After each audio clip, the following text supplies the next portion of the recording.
Hello there, everybody. I'm still Calibrate. I just got water all over the front of my book, which is great. This is a great time. This is still Jane Eyre. Wet Jane Eyre. This is going to be chapter 34. This chapter is absolutely massive.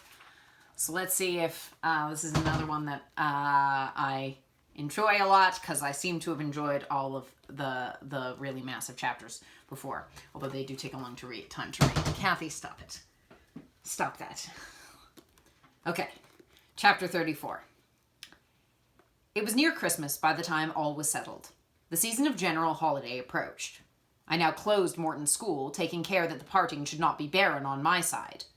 Good fortune opens the hand as well as the heart wonderfully, and to give somewhat when we have largely received is but to afford a vent to the unusual ebullition of the sensations. I had long felt with pleasure that many of my rustic scholars liked me, and when we parted that consciousness was confirmed. They manifested their affection plainly and strongly. Deep was my gratification to find I had really a place in their unsophisticated hearts. I promised them that never a week should pass in future that I did not visit them, and to give them an hour's teaching in their school.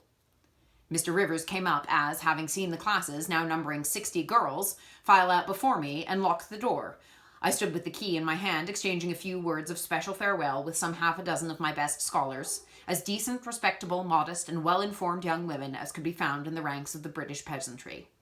And that is saying a great deal, for after all, the British peasantry are the best taught, best mannered, most self-respecting of any in Europe. Since those days I have seen paysans and Bauerinnen, and the best of them seem to me ignorant, coarse, and besotted compared with my Morton girls.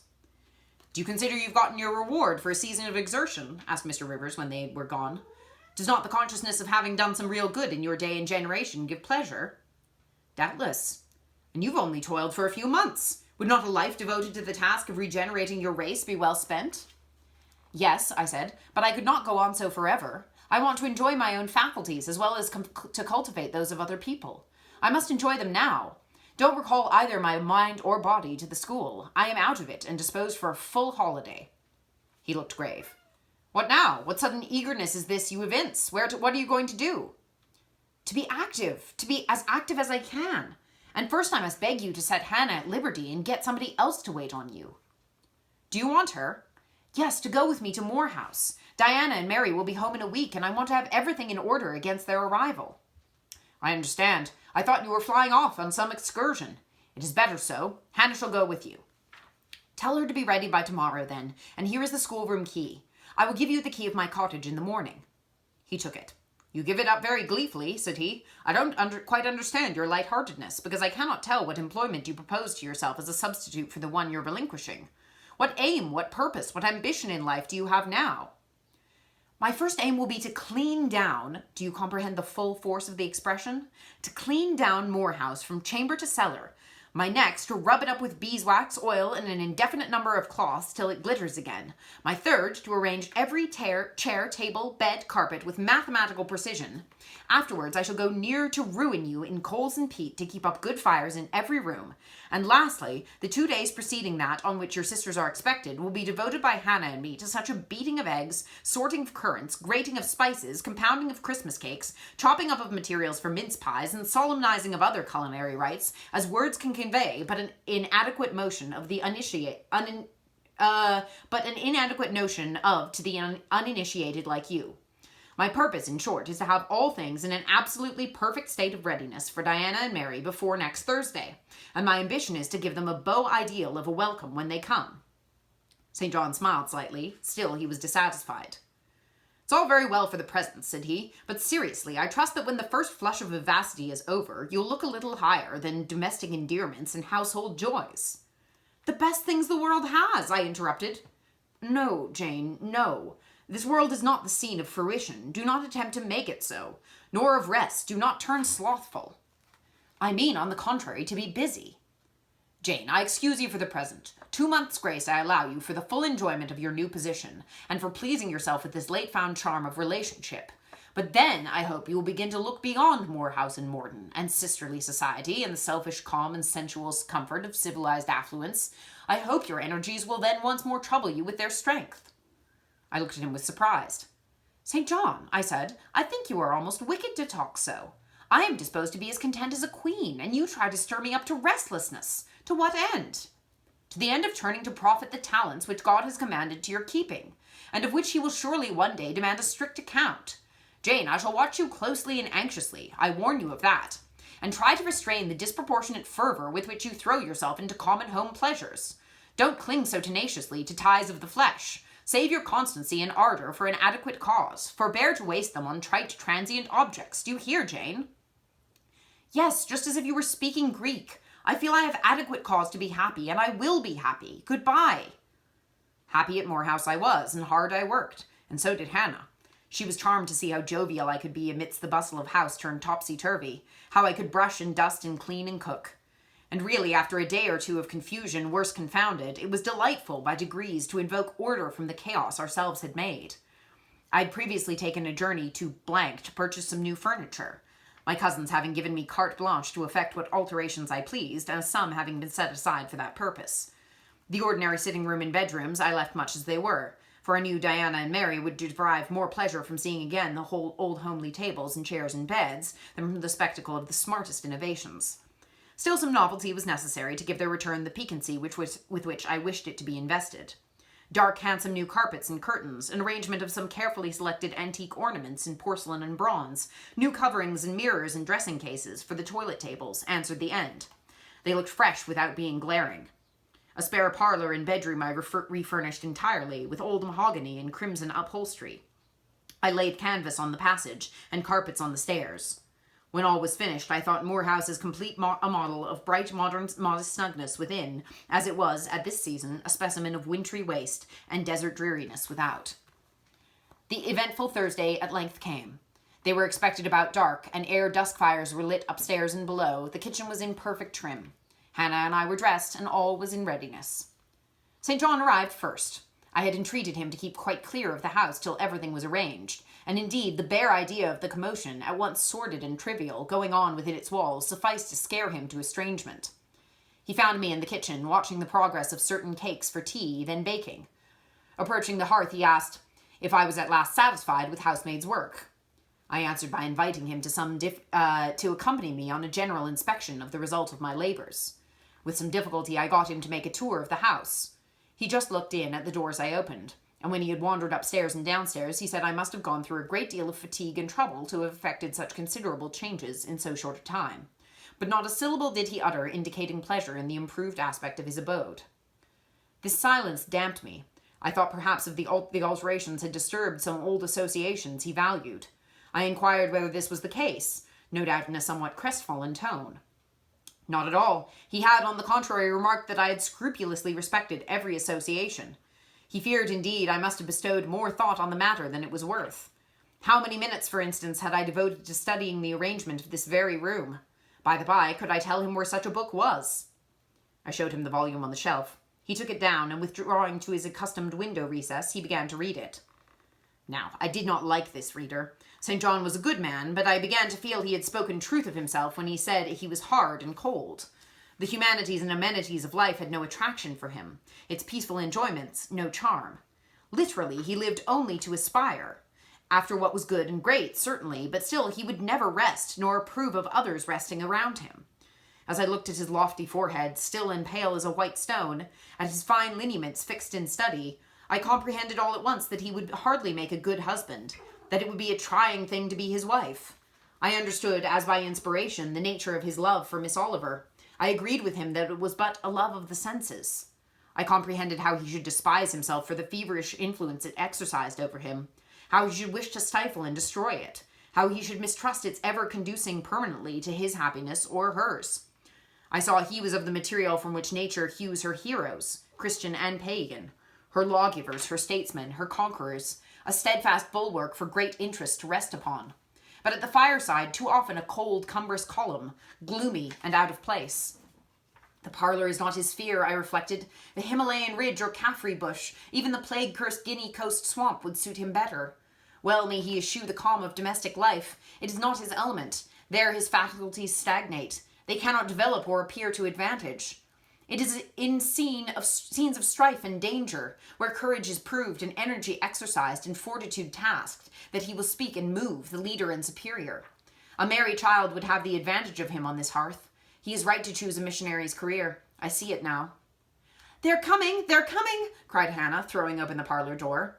At the same moment, old Carlo barked joyfully. Out I ran. It was now dark, but a rumbling of wheels was audible.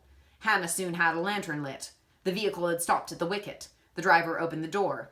First one well-known form, then another stepped out. In a minute I had my face under their bonnets, in contact first with Mary's soft cheek, then with Diana's flowing curls.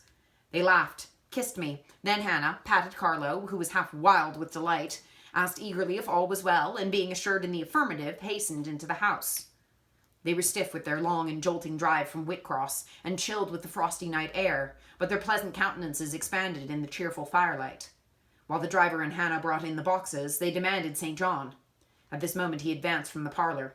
They both threw their arms round his neck at once. He gave each one a quiet kiss, said in a low tone a few words of welcome, stood a while to be talked to, and then, intimating that he supposed they would soon rejoin him in the parlor, withdrew there, as to a place of refuge. I'd lit their candles to go upstairs, but Diana had first to give hospitable orders respecting the driver. This done, both followed me. They were delighted with the renovation and decorations of their rooms, with the new drapery and fresh carpets and rich tinted china vases. They expressed their gratification ungrudgingly. I had the pleasure of feeling that my arrangements met their wishes exactly, and that what I had done added a vivid charm to their joyous return home. Sweet was that evening. My cousins, full of exhilaration, were so eloquent in narrative and comment that their fluency covered St. John's taciturnity. He was sincerely glad to see his sisters, but in the glow of fervour and flow of joy he could not sympathize. The event of the day, that is, the return of Diana and Mary, pleased him, but the accompaniments of that event, the glad tumult, the garrulous glee of reception, irked him. I saw he wished the calmer morrow was come. In the very meridian of the night's enjoyment, about an hour after tea, a rap was heard at the door. Hannah entered with the intimation that a poor lad was come, and that, at that unlikely time, to fetch Mr. Rivers to see his mother, who was drawing away. "Where does she live, Hannah?" "Clear up at Whitcross Brow, almost 4 miles off, and moor and moss all the way." "Tell him I will go." "To be sure, sir, you had better not. It's the worst road to travel after dark that can be. There's no track at all over the bog, and then it's such a bitter night, the keenest wind you ever felt. You'd better send word, sir, that you'll be there in the morning." But he was already in the passage, putting on his cloak, and without one objection, one murmur, he departed. It was then 9 o'clock. He did not return till midnight. Starved and tired enough he was, but he looked happier than when he set out. He performed an act of duty, made an exertion, felt his own strength to do and deny, and was on better terms with himself. I'm afraid the whole of the ensuing week tried his patience. It was Christmas week. We took to no settled employment, but spent it in a sort of merry domestic dissipation. The air of the moors, the freedom of home, the dawn of prosperity, acted on Diana and Mary's spirits like some life-giving elixir. They were gay from morning till noon, and from noon till night. They could always talk, and their discourse, witty, pithy, original, had such charms for me that I preferred listening to, and sharing in it, to doing anything else. St. John did not rebuke our vivacity, but he escaped from it. He was seldom in the house. His parish was large, the population scattered, and he found daily business in visiting the sick and poor in its different districts. One morning at breakfast, Diana, after looking a little pensive for some minutes, asked him if his plans were yet unchanged. "Unchanged and unchangeable," was the reply, and he proceeded to inform us that his departure from England was now definitely fixed for the ensuing year. "And Rosamond Oliver," suggested Mary, the words seeming to escape her lips involuntarily, for no sooner had she uttered them than she made a gesture as if wishing to recall them. St. John had a book in his hand. It was his unsocial custom to read at meals. He closed it and looked up. "Rosamond Oliver," said he, "is about to be married to Mr. Granby, one of the best connected and most estimable residents in Blank, grandson and heir of Sir Frederick Granby. I had the intelligence from her father yesterday." His sisters looked at each other, and at me.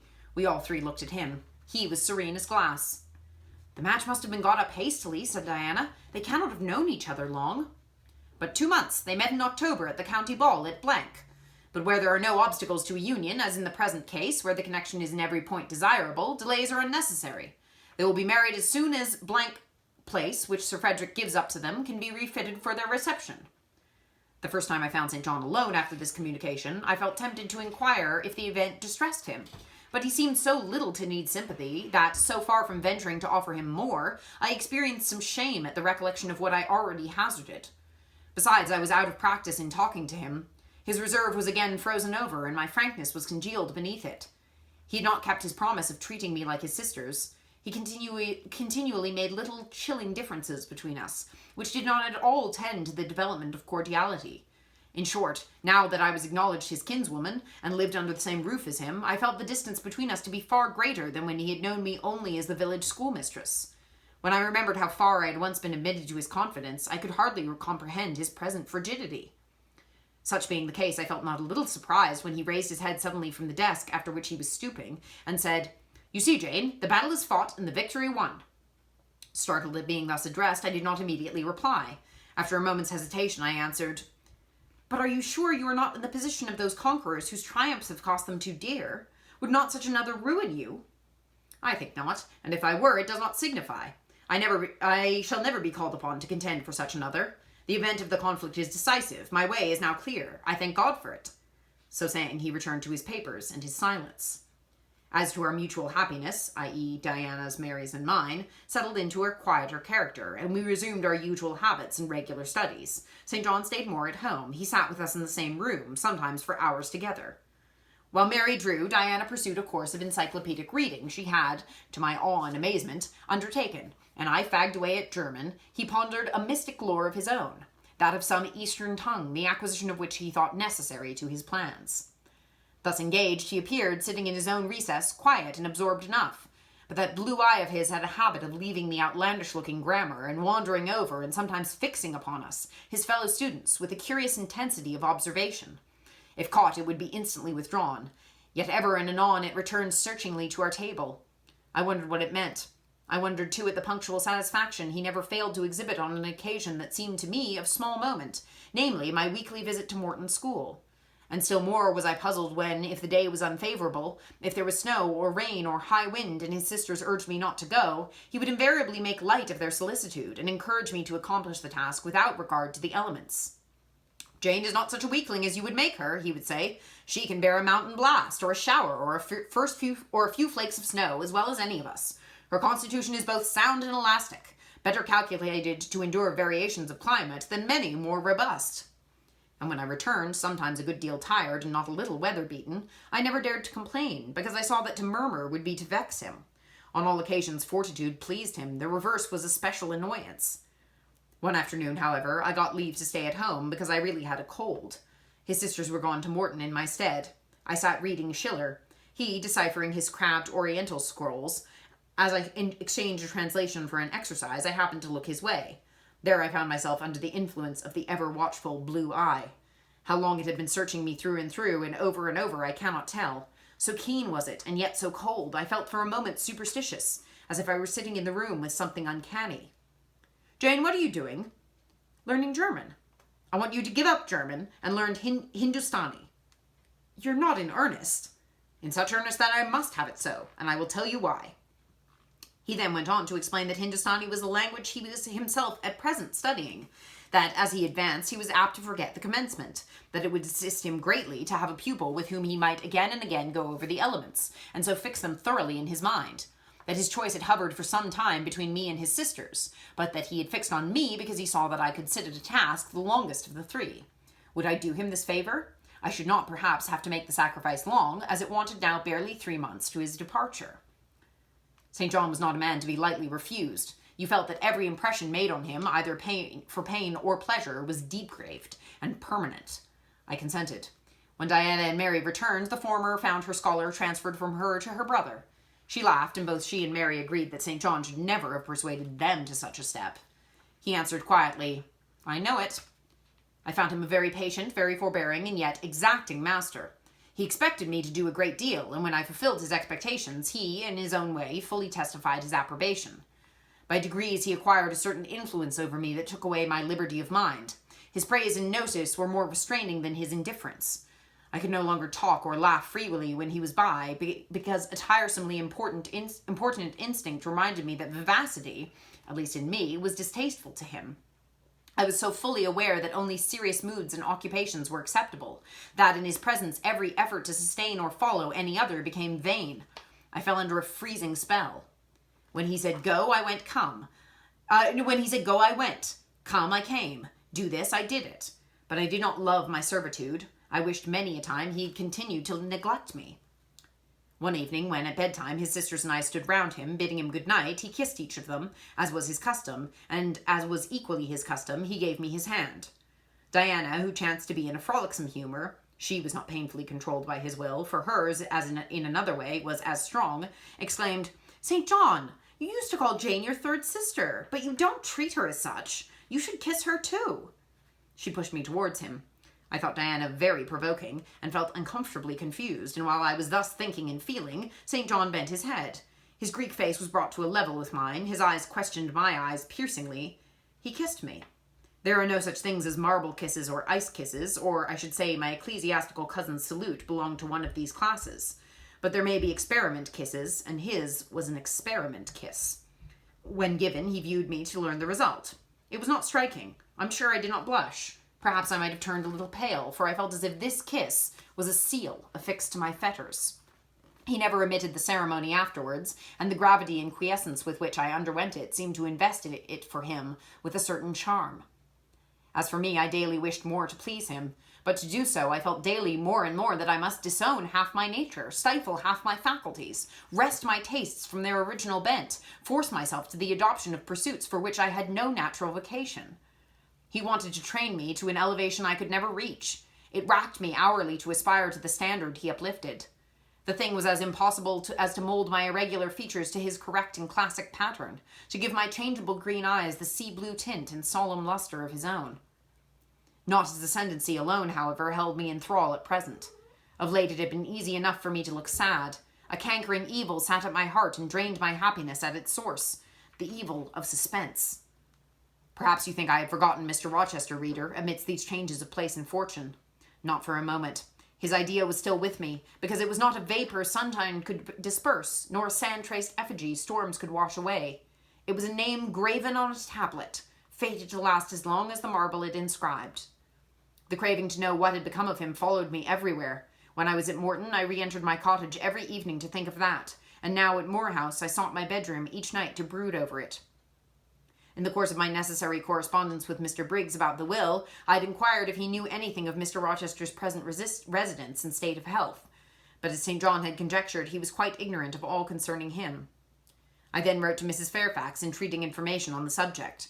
I had calculated with certainty on this step answering my end.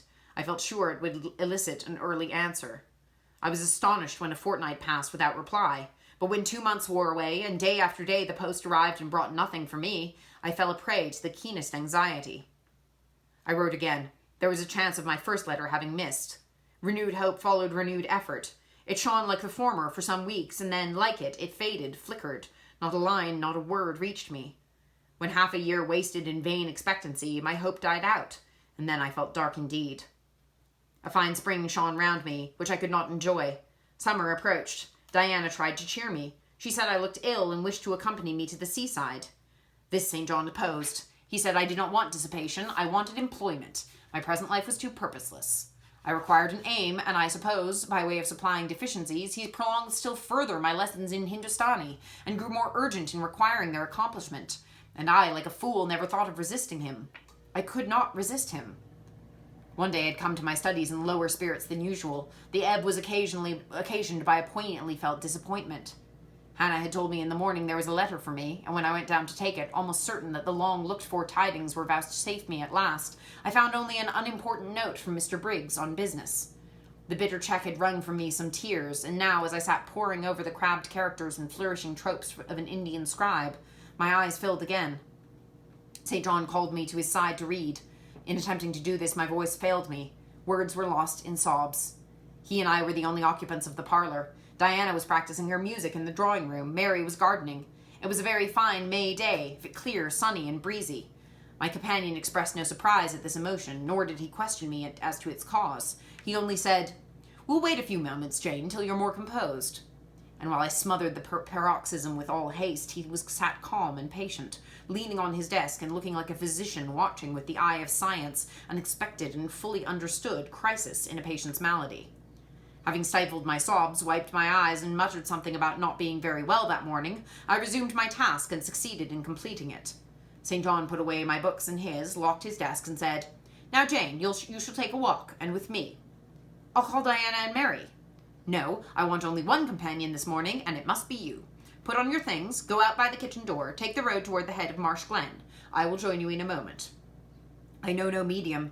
I never in my life have known any medium in my dealings with positive, hard characters, antagonistic to my own, between absolute submission and determined revolt.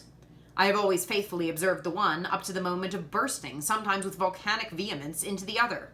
And as neither present circumstances warranted, nor my present mood inclined me to mutiny, I observed careful obedience to St. John's directions, and in 10 minutes I was treading the wild track of the glen, side by side with him.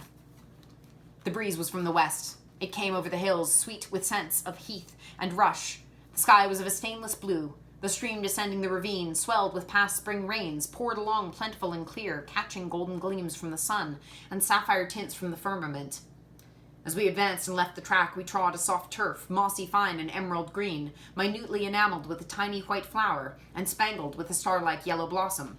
The hills, meantime, shut us quite in, for the glen toward its head wound to their very core. "Let us rest here," said St. John, as we reached the first stragglers of a battalion of rocks, guarding a sort of pass, beyond which the beck rushed down a waterfall, and where, still a little farther, the mountain shook off turf and flower, had only heath for raiment and crag for gem, where it exaggerated the wild to the savage and exchanged the fresh for the frowning, where it guarded the forlorn hope of solitude and a last refuge for silence. I took a seat. St. John stood near me. He looked up at the pass and down the hollow. His glance wandered away with the stream and returned to traverse the unclouded heaven which colored it. He removed his hat, let the breeze stir his hair and kiss his brow. He seemed in communion with the genius of the haunt. With his eye he bade farewell to something. "And I shall see it again," he said aloud, "in dreams when I sleep by the Ganges, and again in a more remote hour, when another slumber overcomes me, on the shore of a darker stream." Strange words of a strange love, an austere patriot's passion for his fatherland.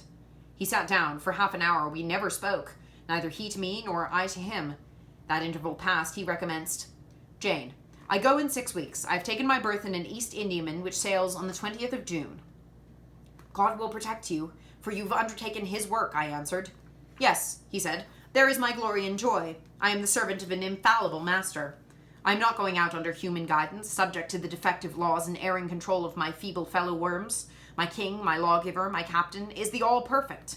It seems strange to me that all round me do not burn to enlist under the same banner, to join in the same enterprise.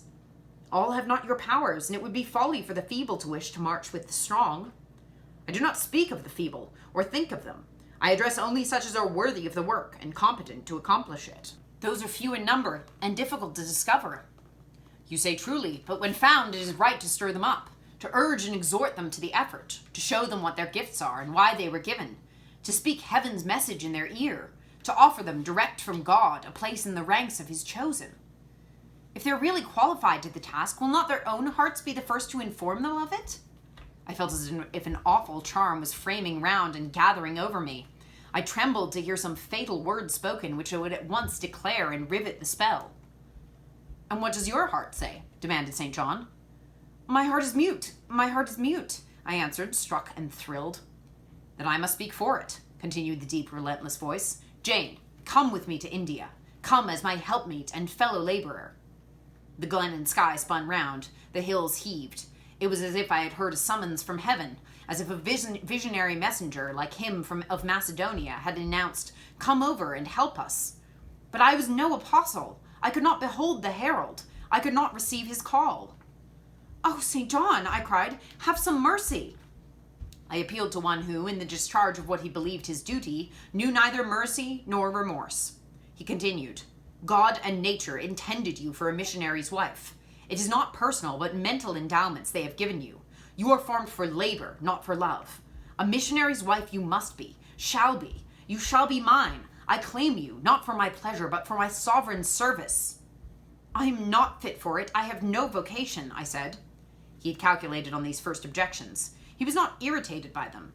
Indeed, as he leaned back against the crag behind him, folded his arms on his chest, and fixed his countenance, I saw he was prepared for a long and trying opposition, and had taken in a stock of patience to last him to its close. Resolved, however, that the close should be conquest for him. "Humility, Jane," he said, "is the groundwork of Christian virtues. That you say right that you are not fit for the work. Who is fit for it? Or who that ever was truly called believed himself worthy of the summons? I, for instance, am but dust and ashes. With St. Paul I acknowledge myself the chiefest of sinners. But I do not suffer this sense of my personal vileness to daunt me.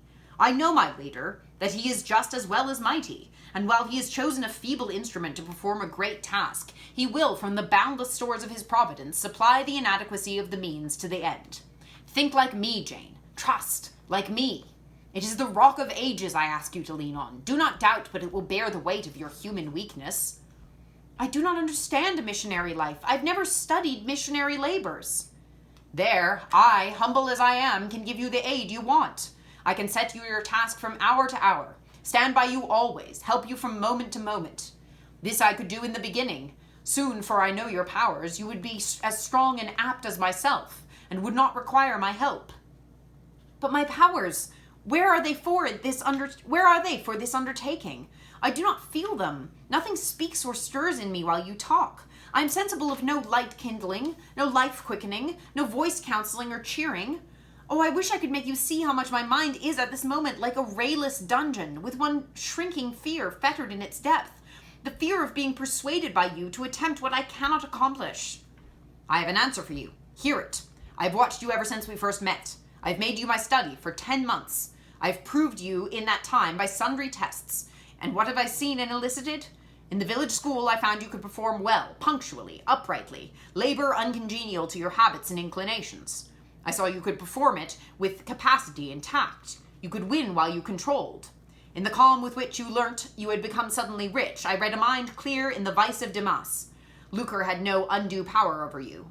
In the resolute readiness with which you cut your wealth into 4 shares, keeping but 1 to yourself and relinquishing the 3 others to the claim of abstract sacrifice. In the tractability with which, at my wish, you forsook a study in which you were interested, and adopted another because it interested me. In the untiring assiduity with which you have since persevered in it. In the unflagging energy and unshaken temper with which you have met its difficulties. I acknowledge the complement of the qualities I seek. Jane, you are docile, diligent, disinterested, faithful, constant, and courageous. Very gentle and very heroic. Cease to mistrust yourself. I can trust you unreservedly. As a conductress of Indian schools and a helper amongst Indian women, your assistance will be to me invaluable." Mine iron shroud contracted round me. Persuasion advanced with slow, sure step. Shut my eyes as I would, these last words of his succeeded in making the way, which had seemed blocked up, comparatively clear. My work, which had appeared so vague, so hopelessly diffuse, condensed itself as he proceeded, and assumed a definite form under his shaping hand. He waited for an answer. I demanded a quarter of an hour to think before I again hazarded a reply. "Very willingly," he rejoined, and rising, he strode a little distance up the pass, threw himself down on a swell of heath, and there lay still. I can do what he wants me to do. I'm forced to see and acknowledge that, I meditated. That is, if life be spared me. But I feel mine is not the existence to be long protracted under an Indian sun. What then? He does not care for that. When my time came to die, he would resign me in all serenity and sanctity to the God who gave me. The case is very plain before me. In leaving England, I should leave a loved but empty land. Mr. Rochester is not there, and if he were, what can there ever be to me? My business is to live without him now. Nothing so absurd, so weak as to drag on from day to day as if I were waiting some impossible change in circumstances which might reunite me to him. Of course, as St. John once said, I must seek another interest in life to replace the one lost. Is not the occupation he now offers me truly the most glorious man can adopt or God assign? Is it not by its noble cares and sublime results the one best calculated to fill the void left by uptorn affections and demolished hopes? I believe I must say yes, and yet I shudder. Alas, if I join St. John, I abandon half myself. If I go to India, I go to premature death. And how will the interval between leaving England for India and India for the grave be filled? Oh, I know well. That too is very clear to my vision.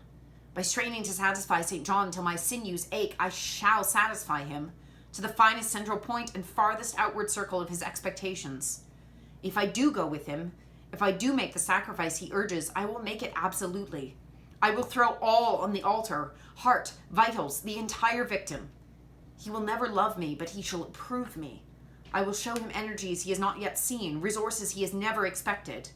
Yes, I can work as hard as he can, and with as little grudging. Consent, then, to his demand is possible, but for one item, one dreadful item. It is that he asks me to be his wife, and has no more of a husband's heart for me than that frowning giant of a rock down which the stream is foaming in yonder gorge. He prizes me as a soldier would a good weapon, and that's all.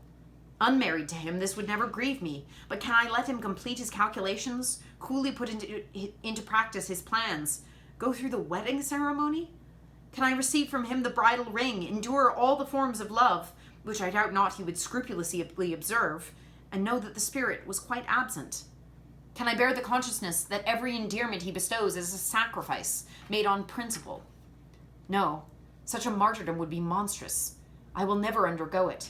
As his sister, I might accompany him. Not as his wife. I will tell him so. I looked toward the knoll. There he lay, still as a prostrate column, his face turned to me, his eye beaming watchful and keen. He started to his feet and approached me. I am ready to go to India, if I may go free. Your answer requires a commentary, he said. It's not clear. You've hitherto been my adopted brother, I your adopted sister.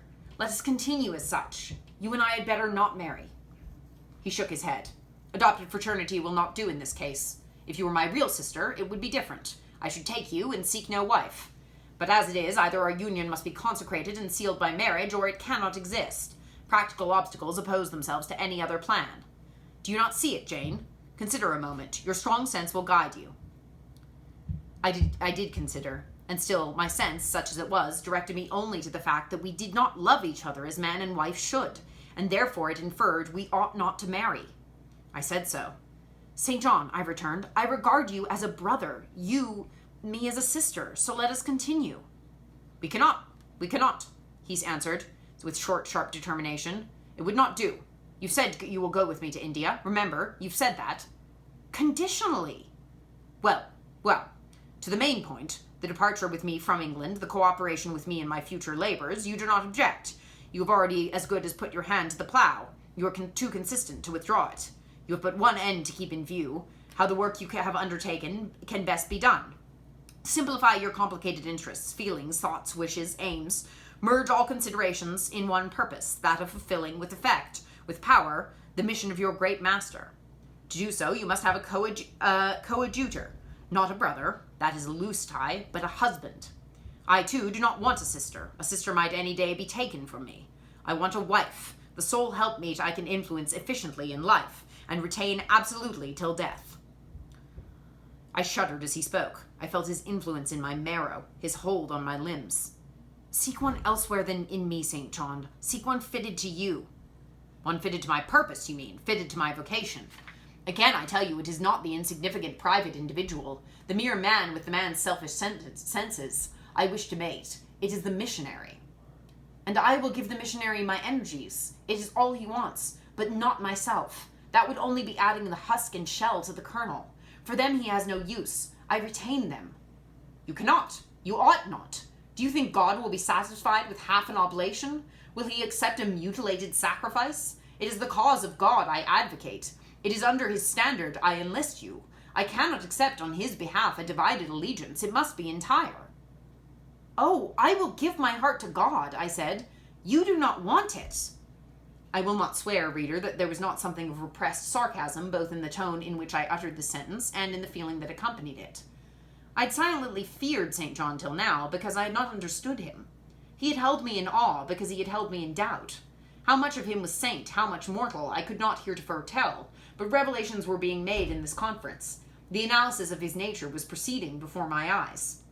I saw his fallibilities. I comprehended them. I understood that, sitting there where I did, on the bank of heath, and with that handsome form before me, I sat at the feet of a man, erring as I. The veil fell from his hardness and despotism. Having felt in him the presence of these qualities, I felt his imperfection and took courage. I was with an equal, one with whom I might argue, one whom, if I saw good, I might resist. He was silent after I had uttered the last sentence, and I presently risked an upward glance at his countenance. His eye, bent on me, expressed at once stern surprise and keen inquiry. Is she sarcastic? And sarcastic to me, it seemed to say. What does this signify? Do not let us forget that this is a solemn manner, he said ere long, one of which we may neither think nor talk lightly without sin. I trust you, Jane. You are in earnest when you say you will give your heart to God. It is all I want. Once wrench your heart from man and fix it on your Maker, the advancement of that Maker's spiritual kingdom on earth will be your chief delight and endeavor. You'll be ready to do at once whatever there furthers that end. You will see what impetus would be given to your efforts and mine by our physical and mental union in marriage, the only union that gives a character of permanent conformity to the destinies and designs of human beings. And passing over all minor caprices, all trivial difficulties and delicacies of feeling, all scruple about the degree, kind, strength, or tenderness of mere personal inclination, you'll hasten to enter into that union at once. Shall I said briefly, and I looked at his features, beautiful in their harmony, but strangely formidable in their still severity, at his brow, commanding, but not open, at his eyes, bright and deep and searching, but never soft, at his tall, imposing figure, and fancied myself, in idea, his wife. Oh, it would never do. As his curate, his comrade, all would be right. I would cross oceans with him in that capacity, toil under eastern suns in Asian deserts with him in that office, admire and emulate his courage and devotion and vigor, accommodate quietly to his masterhood, smile undisturbed at his ineradicable ambition, discriminate the Christian from the man, profoundly esteem the one and freely forgive the other.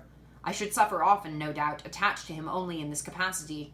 My body would be under rather a stringent yoke, but my heart and mind would be free. I should still have my unblighted self to turn to, my natural unenslaved feelings with which to communicate in moments of loneliness. There would be recesses in my mind which would be only mine, to which he never came, and sentiments growing there fresh and sheltered which his austerity could never blight, nor his measured warrior march trample down. But as his wife, at his side always and always restrained and always checked, forced to keep the fire of my nature continually low, to compel it to burn inwardly, and never utter a cry, that though the imprisoned flame consumed vital after vital, this would be unendurable. St. John, I exclaimed when I had got so far in my meditation. Well, he answered icily, I repeat, I freely consent to go with you as your fellow missionary, but not as your wife. I cannot marry you and become part of you. A part of me you must become, he answered steadily, otherwise the whole bargain is void. How can I, a man not yet 30, take out with me to India a girl of 19 unless she be married to me? How can we be forever together, sometimes in solitudes, sometimes amid savage tribes, and unwed? Very well, I said shortly, under the circumstances, quite as well as if I were either your real sister or a man and a clergyman like yourself.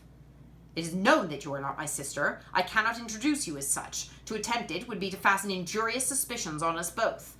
And for the rest, though you have a man's vigorous brain, you have a woman's heart, and it would not do. It would do, I affirmed with some disdain, perfectly well.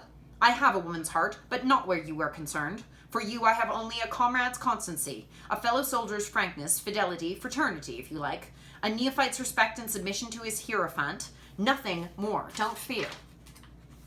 It is what I want, he said, speaking to himself. It is just what I want. And there are obstacles in the way. They must be hewed down. Jane, you would not repent marrying me. Be certain of that. We must be married. I repeat it, there is no other way, and undoubtedly enough of love would follow upon marriage to render the union right, even in your eyes. I scorn your idea of love, I could not help saying, as I rose up and stood before him, leaning my back against the rock. I scorn the counterfeit sentiment you offer. Yes, St. John, and I scorn you when you offer it. He looked at me fixedly, compressing his well-cut lips while he did so. Whether he was incensed or surprised or what, it was not easy to tell. He could command his countenance thoroughly. I scarcely expected to hear that expression from you, he said. I think I have done and uttered nothing to deserve scorn. I was touched by his gentle tone and overawed by his high, calm mien. Forgive me the word, St. John, but it is your own fault that I have been roused to speak so unguardedly. You have introduced a topic on which our natures are at variance, a topic we should never discuss. The very name of love is an apple of discord between us. If the reality were required, what should we do? How should we feel? My dear cousin, abandon your scheme of marriage. Forget it. No, he said, it is a long-cherished scheme, and the only one which can secure my great end. But I shall urge you no further at present. Tomorrow I may leave home for Cambridge. I have many friends there to whom I should wish to say farewell. I shall be absent a fortnight. Take that space of time to consider my offer, and do not forget that if you reject it, it is not me you deny, but God. Through my means he opens to you a noble career. As my wife only can you enter upon it. Refuse to be my wife, and you limit yourself forever to a track of selfish ease and barren obscurity. Tremble, lest in that case you should be numbered with those who have denied the faith, and are worse than infidels. He had done. Turning from me, he once more looked to the river, looked to the hill. But this time his feelings were all pent in his heart. I was not worthy to hear them uttered. As I walked by his side homeward, I read well in his iron silence all he felt towards me. The disappointment of an austere and despotic nature, which has met resistance where it expected submission. The disapprobation of a cool, inflexible judgment, which is detected in another, feelings and views which it has no power to sympathize. In short, as a man, he would have wished to coerce me into obedience. It was only as a sincere Christian he bore so patiently with my perversity, and allowed so long a space for reflection and repentance. That night, after he had kissed his sisters, he thought proper to forget even to shake hands with me, but left the room in silence. I, who, though I had no love, had much friendship for him, was hurt by the marked omission, so much that tears started to my eyes. "I see you and St. John have been quarrelling, Jane," said Diana, "during your walk on the moor. But go after him. He's now lingering in the passage expecting you. He will make it up." I have not much pride under such circumstances. I would always rather be happy than dignified, and I ran after him. He stood at the foot of the stairs. "Good night, St. John," said I. "Good night, Jane," he replied calmly. "Then shake hands," I added. What a cold, loose touch he impressed on my fingers. He was deeply displeased by what had occurred that day. Cordiality would not warm, nor tears move him. No happy reconciliation was to be had with him, no cheering smile or generous word. But still the Christian was patient and placid. When I asked him if he forgave me, he answered that he was not in the habit of cherishing the remembrance of vexation, and he had nothing to forgive, not having been offended. And with that answer he left me. I would much rather he had knocked me down. Oh, wow. Well, I hate St. John now. I hate him so much. He's the worst. And I don't know if other women would agree with me, but it's just like you've met that guy, right? I've met that guy. I've met quite a few of that guy. Just that thing of like where they, because I think women and people who like femme people, AFAB people, are sort of trained since birth this thing of like being accommodating, being kind, being nice, being, you don't want to like ruffle feathers, partly just because that's part of your training, but then also because of that thing of where like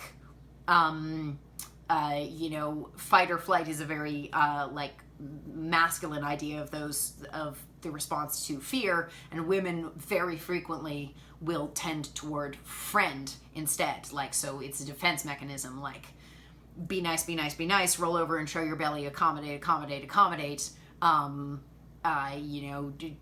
just so men won't hurt you.